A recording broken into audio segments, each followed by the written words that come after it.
Yeah, yeah. Hey, hey. Aboom, aboom. Hey yo.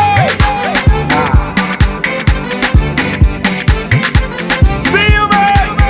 Hey. Mouse Kokompe. Straight about so kind. Kumasi magazine. Yeah right. A hot muton cuisine. And so abide on me yo. Hey yo. Abide on me yo. Hey. Musumu donati. I go love am gigantic. Messi abide on me yo. Abide on me yo. Hey. Yeah down the time elastic. It's my friend no bombastic. Eshamata swinti bepomika. Yeah. Unwa jinti muntumina. You warmly welcome once again to the historic Cape Coast Castle and Gardens. My name is Francis Kofi Isel. Francis Kofi Isel. I'll be with you for the next 1 hour. Now this castle was built by the English at a point when transatlantic slave trade was at its peak. And their captives were captured from the various parts of West Africa, including northern Ghana, Burkina Faso, Togo, Benin, Nigeria, Mali, Senegal, and other neighboring West African countries. From wherever they were captured, they walked barefooted through the forest to a community called Asan Mansun. Over there is a river called Slave River. That was where they took their last African bath. From there, they walked into the castle. Here in the castle, the first point of call was the Palava Hall. That was where our ancestors were sold to the English merchant. From the Palava Hall, they brought them to the courtyard. In the courtyard, branding irons were heated. They used those branded irons to brand them for easy identification.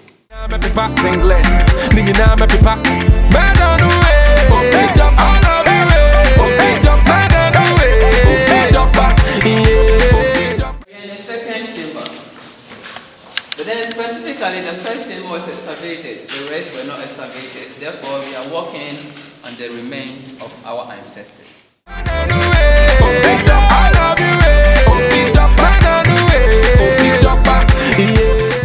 Yes, we are in the third chamber. But then it is important to note that Europeans came to the coast as traders and then also as missionaries. Now the Portuguese were the first European nation to have come to the coast.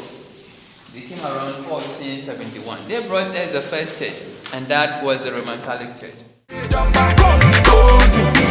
right. So we are in the final chamber as far as the male slave dungeon is concerned. But we realize this place is different. It's a sacred lounge. There's a small chamber there. This is an African traditional temple. A shrine or deity. Here is brighter. We have some rituals over here. But this shrine wasn't part of the dungeon system. Whilst our ancestors were here, this wasn't here. From this side to that end, there was a tunnel, underground passage. They used to walk through, they joined the boat and onto the ship. Now the ships could not come directly to this part of the shore because this part is shallow. So they used smaller boats, conveyed them, and then transferred them onto the ship.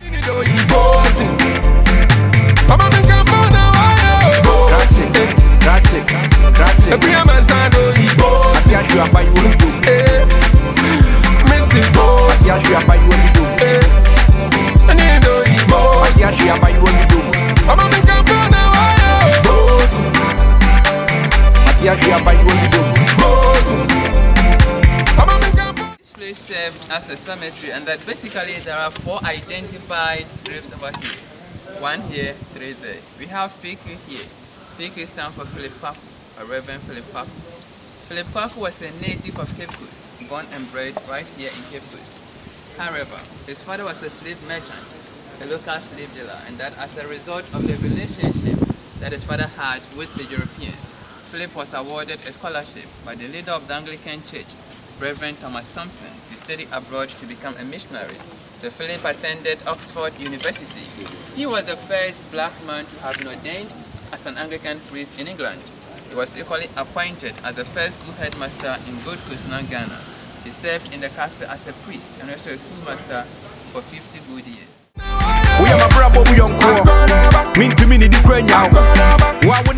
gentleman by the name C.B. Whitehead. He was a British Army commander and a lawyer by profession. He died at the age of 38 on the 2nd of July, 1812. Here we have Letitia Elizabeth London. Letitia Elizabeth London was a British journalist. She came around 1838.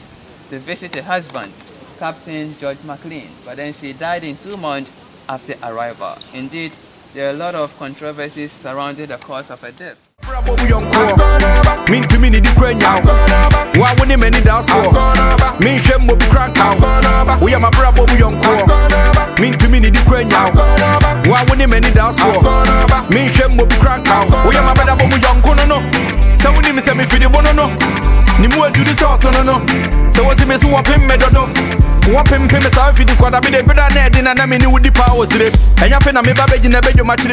Portuguese were the first European nation to have occupied this piece of land.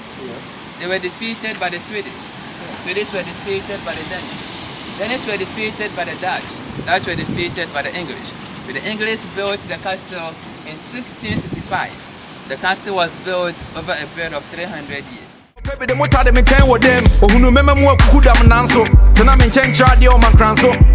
this is part of the underground passage, part of the tunnel. So they walked from the last chamber where we saw the shrine in chains and shackles. They walked in a total darkness without knowing where they were going. A soldier stood here to instruct them with a gun, hey, move, move, move, keep moving, move. Again, they were moving though, but none of them knew where they were going. This is the end of the tunnel, the end of the underground passage.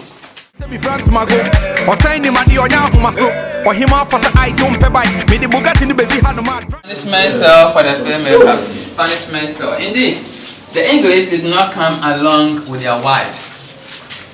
For that reason, they depended on the female captives for sexual services. Indeed, they raped the women. And those women who refused the officials' rape were given some severe lashes. And so, ladies and gentlemen, as our ancestors used this door to the Americas, to the Caribbean island, to the West Indies, they were not expected to come back to Africa. Therefore, they lost their identity.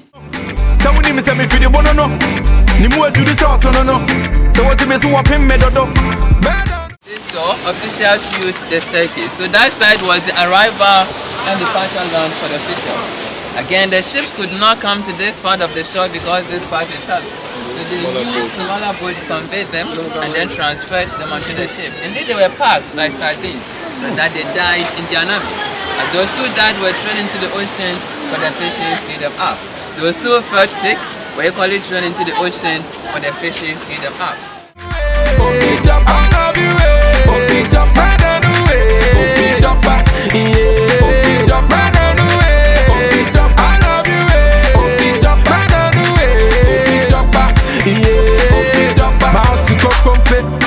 Straight trouble so kind, Kumasi magazine, a hot me turn crazy, and so abide on me,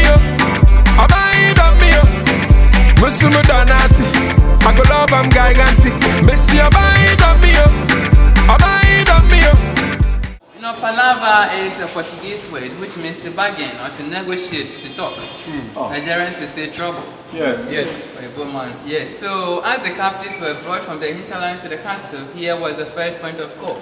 Doctors and nurses were here together with the merchants to examine their strength.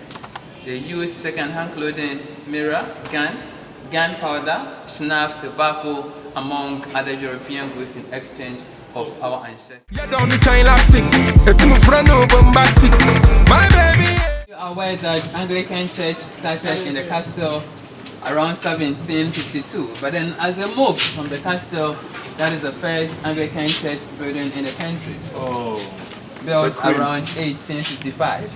I actually pointed out that Methodist Church started in the castle around 1835, but then as they moved, that is the first Methodist church building in the country. We have Roman Catholic Church. Close to this tower. Yes. We have Roman Catholic Church at the extreme end. That one. Yes.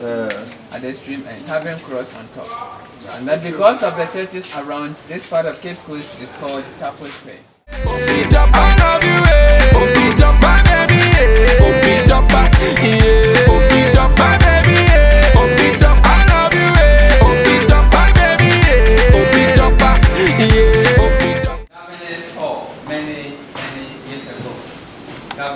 Indeed, about About 24 British governors came to the coast after the abolition of the trade. But one governor at a time. One person lived here at a time. We are here this evening to examine the differences between this place and the dungeons. We've all been there, we are all here. Do you see differences? Yes. And if you do, what are some of the differences? This one is There is enough light. and it's more precious than Right. Arab view. this place is comfortable. It was only one person. I don't love you, make you tired. Give you what you require.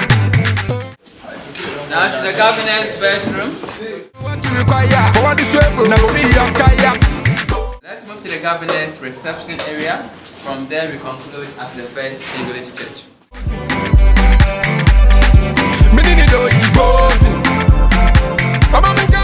Governor's reception area.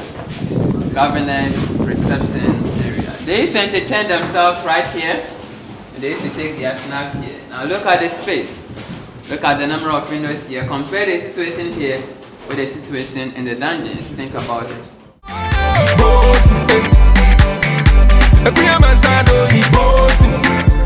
This was the First English Church. Church of England, who changed name to Anglican Church. It's now Children's Library. Methodist Church started in the courtyard. The church here, no preaching here, hymns here, worship here, prayers here, screaming, crying, wailing, dying down there. So ironically, heaven here, hell down there. We saw this whole when we were in the test chamber. Yes, somebody was always here to monitor the activities of the captives in the third chamber. Chiefs in Ghana unveiled a plaque, and it reads that in everlasting memory of the anguish of our ancestors, and those who died rest in perfect peace. They are telling us that may those who return find their roots. That may humanity, you and I, never again perpetrate such injustice against humanity. We the living vow to uphold this. But to conclude, let me emphasize that slavery is ongoing in so many forms. And that there are so many people in slavery today than in the past. And that today we can still talk of child labor. You can talk of child trafficking, child prostitution, institutional racism. As some people maltreat their maidservants, their workers, very terrible. Some work for a whole year without any salary. This is happening right here in Ghana, it is happening in Lagos, it is happening in America, it is happening in Asia and other parts of the world. You can talk of mental slavery or psychological slavery, political slavery, religious slavery, economic slavery, and so on and so forth. So what is the way forward? Now going forward, I have always suggested that as individuals, wherever we find ourselves, regardless of our religious affiliation, regardless of our positions in society, let us see ourselves as one people created by the same Creator. And some of us will forever be in chains until we change the way we think. And some of us will forever enslave others. Let's educate ourselves. Having gone through the dungeons doesn't mean that we should begin to hate one another. Hating one another wouldn't solve the problem. But then let's come together and fight against slavery in our society. Let us join hands and campaign against slavery in our society. Because together we stand, divided we fall. The impact of one, there can be a change. Therefore, as individuals, as future leaders, as the youth of today, let us be the agents of change that we want to see within our immediate environment. On that note, I want to appreciate you for your time with me. My name has been Francis Kofi Esau. It's been beautiful taking you on a tour. Thank you exceedingly. God bless you. Have a very good day. Robert. Robito. Watching now, you are my big bro. In memory of our ancestors who suffered the cruelest crime against humanity, we, the survivors, vow to ensure that such evil will never again be committed by man against man. The NCA, both in the diaspora and Ghana, present this commemorative flag with commitment to use our artists' talents and creativity to protect, advance, and cherish the continuity of our ancestral memory. Fourth International Conference of the National Conference of Artists, July 18, 2002. NCA, Ghana, give me artists.